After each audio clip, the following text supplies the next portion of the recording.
Kami sebagai kepala dinas beserta anggota semuanya, kami tidak mempunyai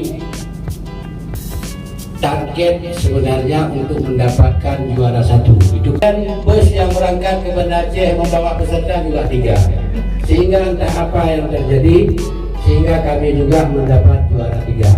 Walaupun pelaksanaannya kami memang tidak memfokuskan pada satu daerah, karena kami ingin bukan hanya kita meraih juara, ada kabupaten lain itu yang ditargetkan hanya juara. Masalah besar kecil nomor berikutnya.